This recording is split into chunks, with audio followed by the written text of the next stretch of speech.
Всем привет! У плеера Tempotec V1 очень компактный размер, множество функций и отличная автономность. Кажется, что при цене в районе 4-5 тысяч рублей это просто подарок.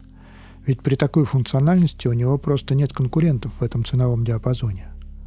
Попробуем разобраться, так ли это. В этом видео я подробно расскажу про конструкцию, внутреннюю начинку и настройки плеера.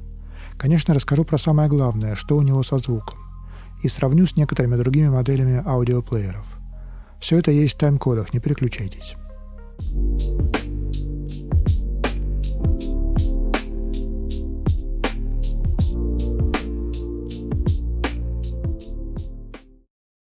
А вот это небольшой привет из прошлого.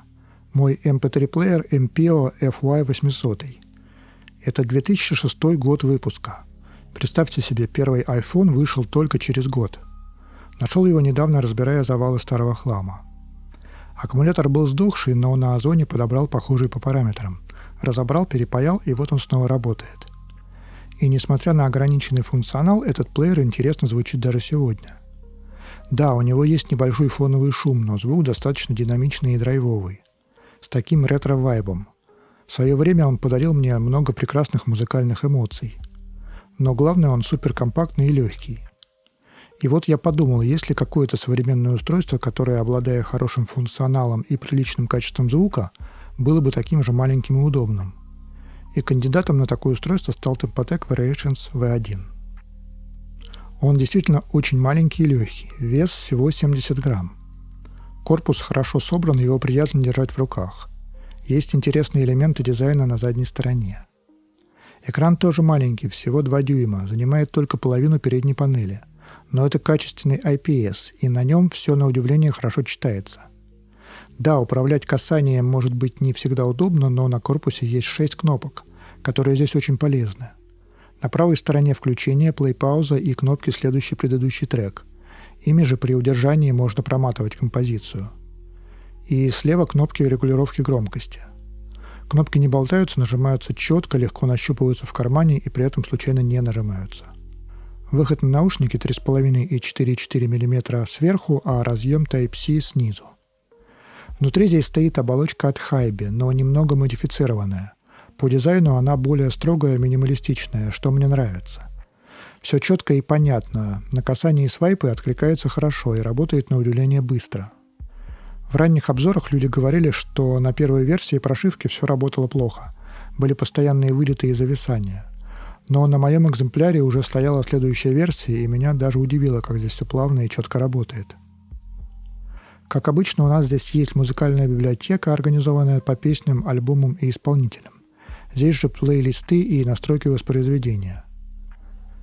Следующий раздел — стриминговые сервисы, где есть Tidal и Qobuz. Qobuz я протестировал, все прекрасно работает на высоком качестве. Изредка бывают прерывания, но в целом работает хорошо. Переход в вашу библиотеку, как всегда, в оболочке Hybe сделан неудобно, через вот эту маленькую иконку. И здесь уже можно слушать, например, все ваши избранные песни. Но почему-то у меня не получалось сделать случайный порядок воспроизведения, хотя он был вроде бы выбран. Далее в меню 2 режима подключения по USB в качестве ЦАПа к телефону или к компьютеру. К смартфону на Android подключается быстро. На Windows 10 тоже все заработало сразу, никакого дополнительного драйвера не потребовалось. Следующий раздел — подключение по Bluetooth. Кодек LDAC работает стабильно. Однако само подключение происходит не одним нажатием, нужно еще каждый раз выбирать устройство на телефоне. И тут есть одна хитрость. Громкость с телефона не регулируется. И на плеере она у меня тоже не регулировалась сначала. Оказывается, нужно вот здесь нажать и выбрать Output Mode DAC and Amp. Тогда и громкость на плеере заработает. Но будьте осторожны, на следующем режиме PRM DAC автоматически включается высокий гейн. И все равно громкость телефона не регулируется в любом режиме. Я так предполагаю, что эти режимы нужны, если вы будете подключать плеер к какому-то внешнему усилителю. И последний раздел меню — настройки. Здесь, во-первых, системные настройки, где есть как смена размера шрифта, например, так и настройка подключения по Wi-Fi. И яркий светодиод на передней панели тоже можно отключить здесь. И второй подраздел — настройки звука. Здесь есть выбор режима цифрового фильтра, неплохой эквалайзер и такая интересная настройка звучания по нескольким параметрам — MSEP. Казалось бы, это очень классная функция, но я уже рассказывал в видео про Hybe R3.2, как это все работает. Главная проблема, что эти обработчики звука работают не на всех форматах воспроизводимых файлов. И если у вас будет какой-то флаг с высокой частотой дискретизации или тем более DSD, то вы даже не увидите, что именно на нем настройка звука уже перестает работать. Но здесь хорошо, что все это работает хотя бы на стриминговых сервисах. Хотя все эти обработчики звука я в принципе не очень люблю. Хорошее устройство и без всяких улучшалок должно звучать хорошо. Теперь технические характеристики. Здесь стоит двойной ЦАП от Cirrus Logic CS43131. Мощность на выходе 3,5 мм, 123 мВт на наушниках 32 Ома. Балансный выход выдает 215 мВт. Это очень хорошо для такого малыша и достаточно для большинства наушников, кроме, пожалуй, тугих планаров. Теперь перейдем к самому важному вопросу. Как же звучит Tempotec V1? Звук у него сбалансированный по частотам. Он на первый взгляд кажется интересным и ярким, фактурным. Производитель пытается к ровному звучанию ЦАПа на Cirrus Logic добавить какую-то тембральную окраску. Но если внимательно вслушиваться, то понимаешь, что со звуком что-то не то. Даже когда на нем выключены все эквалайзеры и обработчики звука, такое впечатление, что они все равно работают.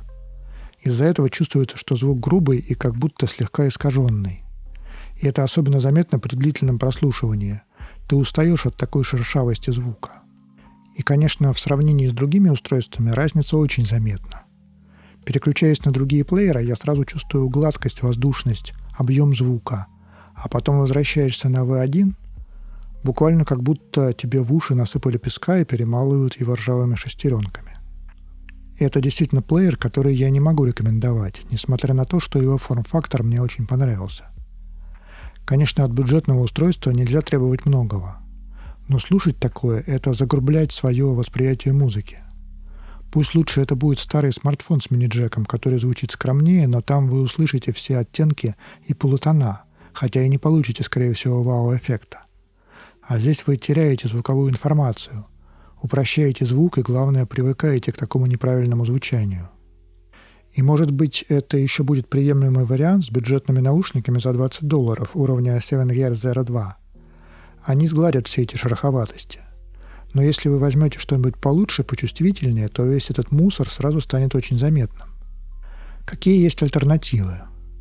Если Tempotec, то, конечно, Tempotec V3. Это уже приличный уровень. И хотя его звук кажется мне немного глуховатым, но технически я к нему придраться не могу. Но кроме того, что он дороже, он сразу сильно тяжелее. А в этом видео я изначально искал легкое устройство. Тогда, на мой взгляд, лучшая компактная альтернатива – это Bluetooth ЦАПы.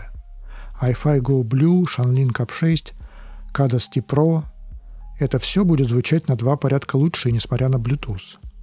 Если брать плееры, то ничего из Hybe я рекомендовать в принципе не буду.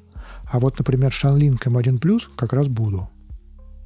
И из того, что у меня было в обзорах, FIO GM21, который я там сильно ругал, но на самом деле все относительно. И в сравнении с Tempotec V1 это тоже гораздо более правильный и техничный звук, плюс потрясающая функциональность. В общем, чуда не случилось. Компактный легкий плеер, который бы мне понравился, я так и не нашел. Если у вас есть еще какие-то варианты, пишите в комментариях. Я все их читаю и стараюсь отвечать. Спасибо всем, кто ставит лайки и на меня подписан. Еще у меня есть телеграм-канал, но не знаю, что с ним будет в текущих условиях. Но можете тоже подписаться. На этом у меня все. Всем пока.